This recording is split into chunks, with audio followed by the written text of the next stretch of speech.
Everyone, I'd like to thank you for coming. I'd like to read a brief statement.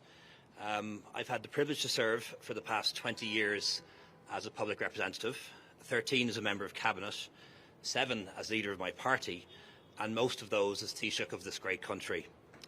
It has been the most fulfilling time of my life.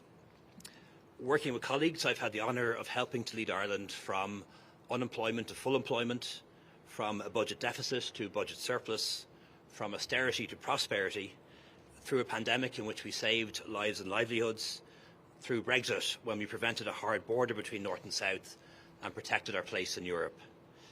I'm proud that we've made the country a more equal and more modern place when it comes to the rights of children, the LGBT community, equality for women and their bodily autonomy.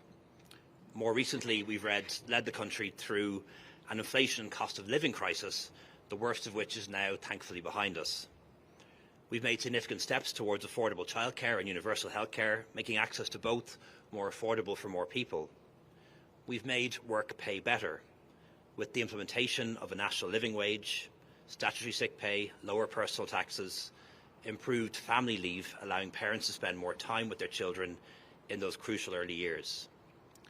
I'm happy that during my time as Taoiseach we were able to honour my commitment to double spending on the arts, culture and sport. This is making a real difference now and will continue to do so into the future, fostering and assisting the artists and the sportsmen and women of the future. We provided leadership by increasing our spending on international development, and we've expanded our diplomatic footprint around the world, building on Ireland's already considerable soft power. The National Broadband Plan is underway, bringing fibre-based internet connections to every home, school, business and farm and community in Ireland, which the critics said shouldn't be done. We've established the technological universities and the Rural Development Fund, and since 2011 we've quadrupled overall annual investment in public infrastructure. That's meant considerably more investment in priorities like housing, healthcare facilities, school buildings and climate action. And I am deeply proud that we as Irish people welcomed over 100,000 Ukrainian refugees to our shores when they needed our protection, notwithstanding the challenges this brings. In my time as Taoiseach, we reduced consistent poverty and income inequality. Housing construction has more than doubled, with 500 people becoming homeowners each week for the first time, the highest number in almost 2 decades. Of course, there are areas in which we have been much less successful, and some in which we have sadly gone backwards. But I hope you'll forgive me if I leave it to others to point them out on a day like this. They will receive plenty of airtime and column space. When I became party leader and Taoiseach back in June 2017, I knew that one part of leadership is knowing when the time has come to pass on the baton to somebody else, and then having the courage to do it. That time is now. So I am resigning as President and Leader of Fine Gael effective today, and will resign as Taoiseach as soon as my successor is able to take up that office. I've asked our Party General Secretary and Executive Council to provide for the new leader to be elected in advance of the Ardèche on Saturday, April 16th, thus allowing a new Taoiseach to be elected when the Dáil resumes after the Easter break. I know this will come as a surprise to many people and a disappointment to some, and I hope at least you will understand my decision. I know that others will, how shall I put it, cope with the news just fine. That is the great thing about living in a democracy. There's never a right time to resign high office. However, this is as good a time as any. Budget 2024 is done. Negotiations have not yet commenced on the next one. The institutions of the Good Friday Agreement are working again, and our trading relationship with the UK in the post-Brexit era is settled and stable. The new Taoiseach will have a full 2 months to prepare for the local and European elections, and up to a year before the next general election. My reasons for stepping down are both personal and political. I believe this government can be re-elected, and I believe my party, Fine Gael, can gain seats in the next Dáil.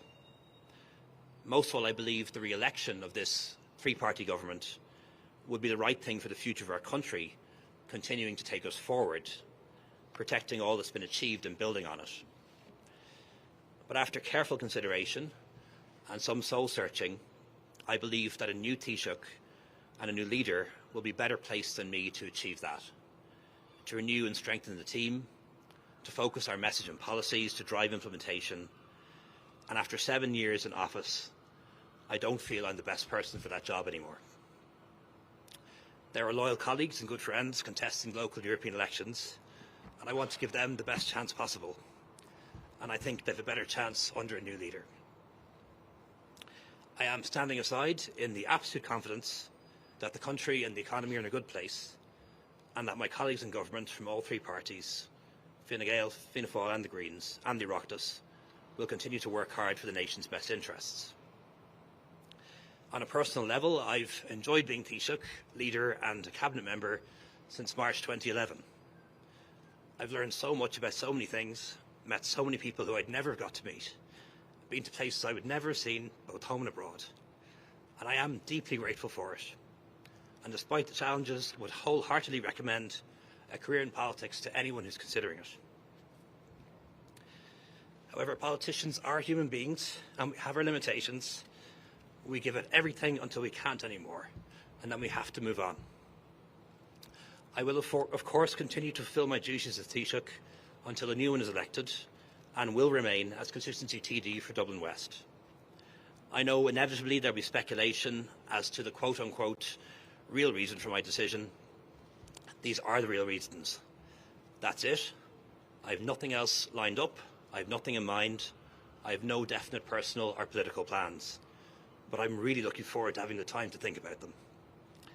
I'd like to take this opportunity to thank my party, my coalition partners, particularly Micheál and Eamon, my constituents, colleagues and staff for their loyalty and their phenomenal work, and I'm going to thank them all in person in the near future. Most of all, I want to finish by thanking the people of Ireland for giving me the opportunity to serve them, and I promise I'll keep working for Ireland and my community in any way I can in the future. Thank you very much.